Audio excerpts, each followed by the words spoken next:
હવે અહીંયા આપણે એક નંગ તરબૂચ લીધેલો છે, તેને આ રીતે આપણે છાલ નહીં કાઢી લીધું છે અને તેના આ રીતે પીસીસ કરી લીધા છે. હવે આપણે તેને મિક્સરમાં પીસશું, જેથી કરીને તેનો જ્યુસ બની જશે. અહીંયા આપણે તરબૂચનું જ્યુસ થઈ ગયું છે. હવે તેને આપણે આ રીતે ગળણીથી ગાળી લેશું, જેથી કરીને તેના બિયા નીકળી જાય અને તેનો પલ્પ બધો આપણે જે જ્યુસ જે જોઈએ છે તે તપેલામાં પડી જાય. તમે જોઈ શકો છો કે આપણે આ રીતે જ્યુસ ગાળી લેશું, જેથી કરીને તેના બિયા નીકળી જશે.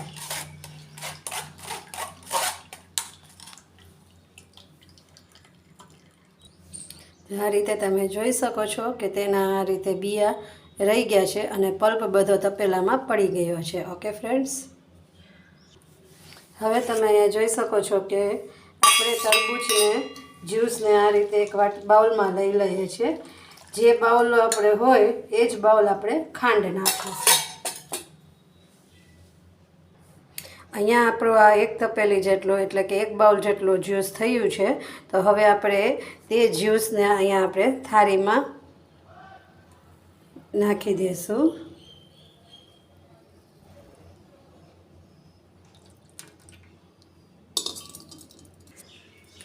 અને જેટલું આપણું જ્યુસ હતું તેટલી જ આપણે ખાંડ લીધેલી છે. તો આપણે ખાંડને આ જ્યુસમાં ઉમેરી દઈશું.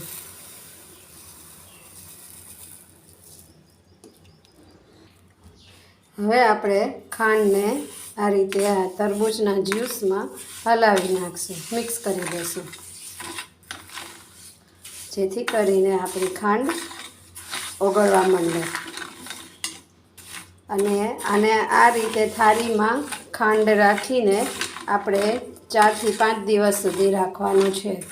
ખાંડ બધી એકદમ ઓગળી જશે અને ખાંડ જ્યુસને ઓબ્ઝર્વ કરી લેશે, એટલે કે એકદમ જ્યુસને ચૂસી લેશે, જેથી કરીને તે કડક થઈ જશે.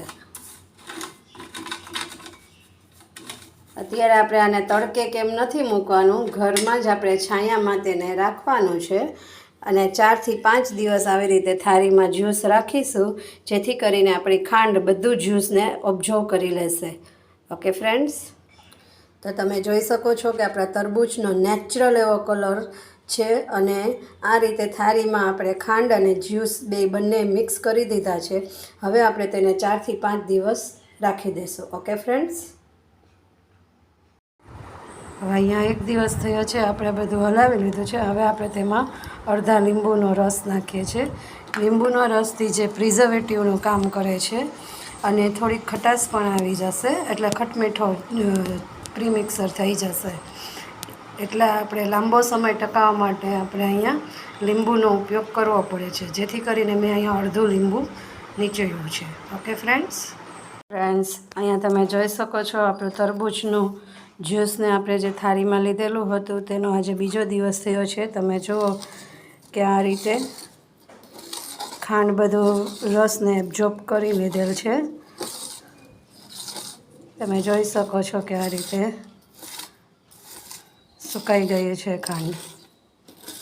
હજી આપણે 1-2 દિવસ આને રાખવા પડશે, ત્યારે સાવ સુકાઈ જશે. પછી આપણે તેનો પાવડર બનાવીશું. Okay friends,